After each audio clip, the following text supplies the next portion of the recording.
कशी आहे साई ट्रॅव्हल्सची ही बस माहिती करून घ्यायची आहे तर बघा पुढचा व्हिडिओ.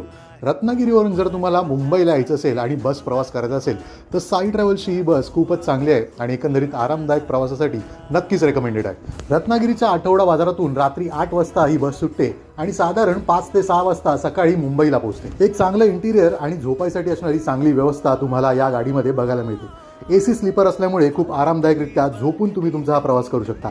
यामध्ये तुम्हाला चार्जर, ब्लँकेट्स, कर्टन्स, त्याच्यानंतर सामान ठेवायला जागा आरामात मिळू शकते आणि खूप चांगल्या प्रकारे लोअर किंवा अप्पर बर्थमध्ये तुम्ही इथून ट्रॅव्हल करू शकता.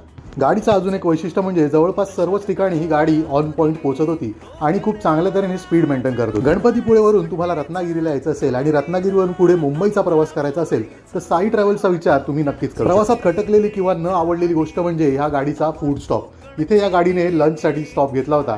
मला तरी हे हॉटेल अजिबात आवडलं नाही. तुम्हाला जर ह्या हॉटेलचा काही अनुभव असेल तर ह्या व्हिडिओच्या कमेंटमध्ये नक्कीच मेन्शन करा, जेणेकरून दुसऱ्या लोकांनाही इथली ह्या हॉटेलची व्यवस्था नक्की. तर एकंदरीतच साई ट्रॅव्हल्सचा प्रवास खूप आरामदायक होता.